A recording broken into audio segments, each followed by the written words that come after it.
Oh shit! Grabe.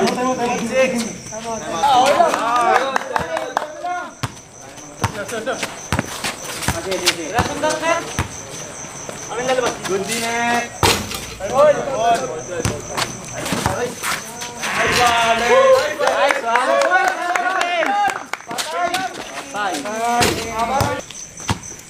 Tara mo na mag-ano. Score ko ito. 116. Nice. Yeah. Hey! Ayan.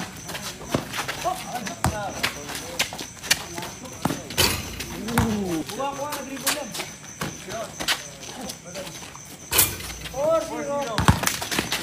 Silo ako? Back. Ah! Hey! Guys! Yeah!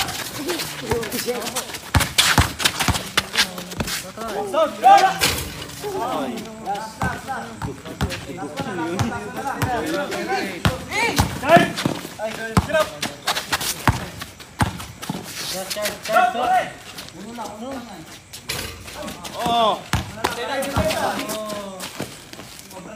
Game boy! Oh, ulit, sobra. Nice, G! Parang gusto natin pasalamatan ng mga sponsors. Ayan, talaga makikita mo ang bakbal, Salmoran, balagbakin talaga. Ito mo si Uy. Natapos na laro ng volleyball na. Uy! Seryoso ang volleyball? Ay, interview. Sabay. Hey, kalawa mo yun. Pwede ba Lebron yung gano'n? Tama. Sige. Game. Ahan ako. Wait. Shoutout to mula ka mag-ingat sa iyo. Ready? 1. Thank you. Wait ako yan, Joey. Go.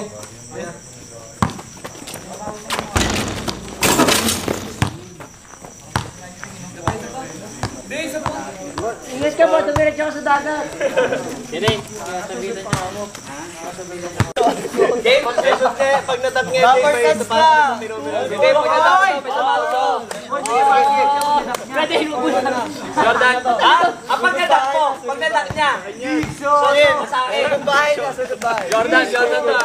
Sugod, bangkay. Jordan, game. Malamig na. Coca-Cola. Baba. Pinasabotahe. Coach, dito na lang ako. Pinasabotahe, coach. Ayaw mabigyan. Ako na lang magpapasa. Pinasabotahe mo eh. Pinagawan ka ng toy. Size 4. Oh, ano ba?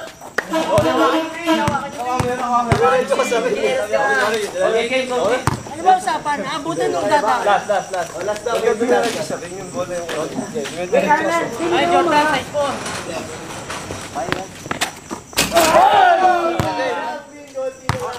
Kaya mo Jordan sa naway ko. Jordan na yun. Oh! Yun na pasa ko.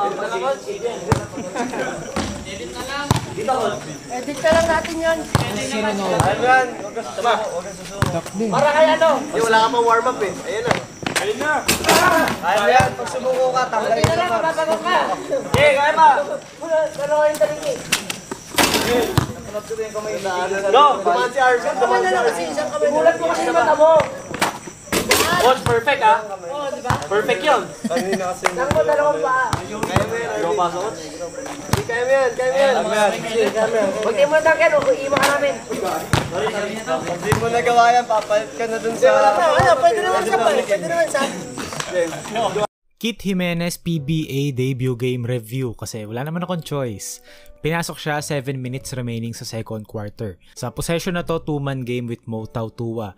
Miscommunication by Newsam and Braymo para silang sumalo sa role ni Tautua. Ang ganda ng skip pass ni Jimenez papunta sa weak side. So 2 versus 1 to and walang choice yung defender kundi mag-close out and nice extra pass to an open Chris Ross. Another 2-man game for Jimenez and Tautua. Aggressive defense by Jansen Rios, so ginamit yun ni Kit Jimenez to his advantage. Nireject niya yung screen by using his famous crossover which gave him an open lane to the basket at nakakuha siya ng foul. At dito niya nakuha yung first 2 points niya sa 2 free throws.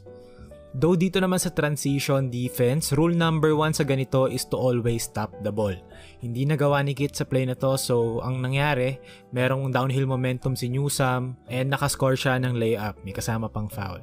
Again dito, transition defense, naliligaw si Kit sa cross match and pag-recover naman niya sa tao niya sa weak side corner na overshoot niya yung close out niya which gave Rios an advantage and naging 2 points para kay Hodge after ng extra pass. Next na stint ni Jimenez ay nung third quarter. So play na to after ng paint touch kay Tautua, nag-collapse yung depensa. So kinick out kay Kit, long close out by Dario. Jimenez smartly used a pump fake para mapeke at maiwan si Dario. Baseline drive with his right hand. Nice extra pass pero medyo predictable and wala sa control. So nakapag-draw ng charge si Cliff Hodge and basically na-steal yung pasa. Dito naman another telegraph pass. Kung maaalala nyo sa video ko before, na-mention ko dati na willing passer naman si Kit Jimenez and magaling naman siyang pumasa. Pero medyo vanilla passes yung ginagawa niya. Kung nasa higher level competition ka, mababasa talaga ng kalaban yung mga ganun. Kasi ina-expect na nila yan naka-game plan na yan. Ibig sabihin nun is magaling siyang pumasa sa mga open. Pero he tends to go for the first pass available. Which is not inherently wrong, pero that kind of limits the potential of the offense. Sa game na to, he played 12 minutes. He scored 2 points, grabbed 2 rebounds, and meron siyang 2 steals. Hindi ako hater, sinasabi ko lang yung nakikita ko. And he has to be better defensively kung gusto niya ng minutes. He has to stop helping like this. And don't get me wrong, sobrang sipag niya sa mga loose balls and sa mga 50-50s. That alone is a plus.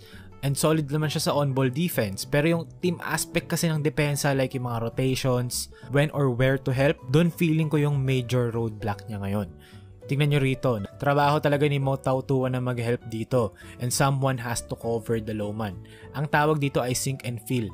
Sasaluhin dapat ni Kit yung nasa ilalim and then mag-X out yung number 42 to rotate. Kitang-kita nyo sa reaction ni Enciso na merong maling nangyari sa rotation nila. Pero, major pero, all caps na pero, yung mga ganito, matututunan naman yan through experience. Si Kit Jimenez, meron siyang tools and skills to be an effective player in theory. I think kailangan niya lang ng time to further improve dun sa mga maliliit na bagay, mga little details. And naniniwala naman ako na walang imposible, diba? So ayun, medyo rough debut game pero